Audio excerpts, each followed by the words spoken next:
Let's start with a brief summary. This article, written by Paul Graham in 2006, discusses how individuals often tend to imitate the wrong things. He particularly points out that when we are young and trying to find our own way, we usually tend to imitate things that others admire. However, Graham argues that this approach often misleads us, and instead of imitating, we should find the things we truly love and use them in our own journey. He emphasizes that we need to determine what is good for ourselves, and we should not rely on authorities. Before we dive in, I want to share a quick note about how this podcast is created. As you've probably noticed, this podcast isn't voiced by a human, but by artificial intelligence. I'm obligated to inform you of this beforehand due to the rules of AI services.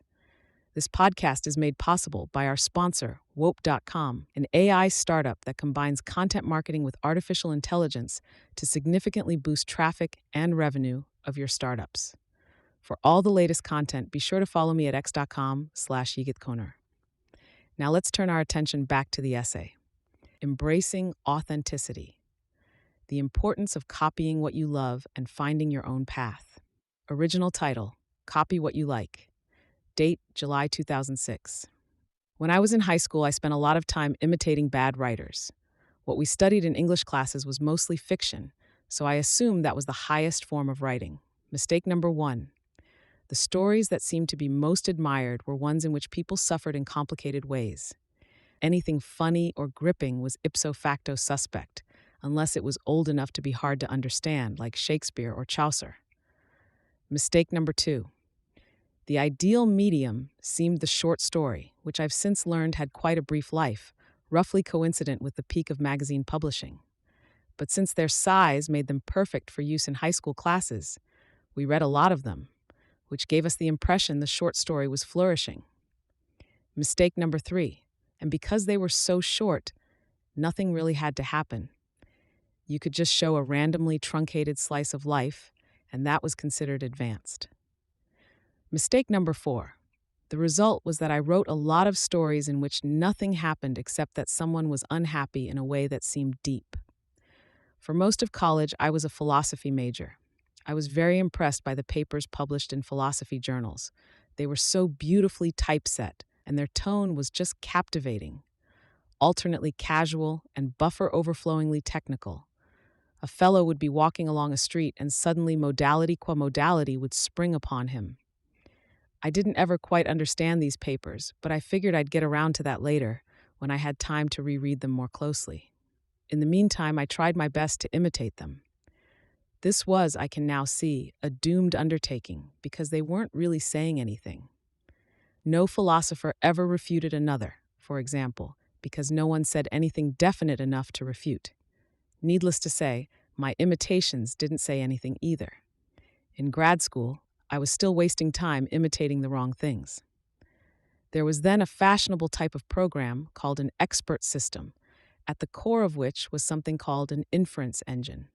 I looked at what these things did and thought I could write that in 1,000 lines of code.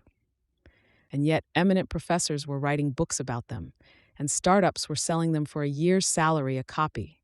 What an opportunity, I thought. These impressive things seem easy to me. I must be pretty sharp. Wrong. It was simply a fad. The books the professors wrote about expert systems are now ignored. They were not even on a path to anything interesting. And the customers paying so much for them were largely the same government agencies that paid thousands for screwdrivers and toilet seats. How do you avoid copying the wrong things? Copy only what you genuinely like. That would have saved me in all 3 cases. I didn't enjoy the short stories we had to read in English classes. I didn't learn anything from philosophy papers. I didn't use expert systems myself. I believed these things were good because they were admired. It can be hard to separate the things you like from the things you're impressed with. One trick is to ignore presentation. Whenever I see a painting impressively hung in a museum, I ask myself, how much would I pay for this if I found it at a garage sale, dirty and frameless, and with no idea who painted it? If you walk around a museum trying this experiment, you'll find you get some truly startling results. Don't ignore this data point just because it's an outlier. Another way to figure out what you like is to look at what you enjoy as guilty pleasures. Many things people like, especially if they're young and ambitious, they like largely for the feeling of virtue in liking them. 99% of people reading Ulysses are thinking, I'm reading Ulysses as they do it. A guilty pleasure is at least a pure one. What do you read when you don't feel up to being virtuous? What kind of book do you read and feel sad that there's only half of it left, instead of being impressed that you're halfway through? That's what you really like.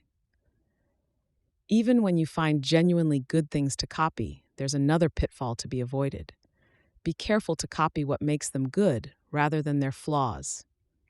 It's easy to be drawn into imitating flaws because they're easier to see and, of course, easier to copy too. For example, most painters in the 18th and 19th centuries used brownish colors. They were imitating the great painters of the Renaissance, whose paintings by that time were brown with dirt. Those paintings have since been cleaned, revealing brilliant colors. Their imitators are, of course, still brown. It was painting, incidentally, that cured me of copying the wrong things. Halfway through grad school, I decided I wanted to try being a painter, and the art world was so manifestly corrupt that it snapped the leash of credulity. These people made philosophy professors seem as scrupulous as mathematicians. It was so clearly a choice of doing good work, Zor being an insider, that I was forced to see the distinction. It's there to some degree in almost every field, but I had till then managed to avoid facing it. That was one of the most valuable things I learned from painting. You have to figure out for yourself what's good. paulgraham.com/tastemel. You can't trust authorities. They'll lie to you on this one.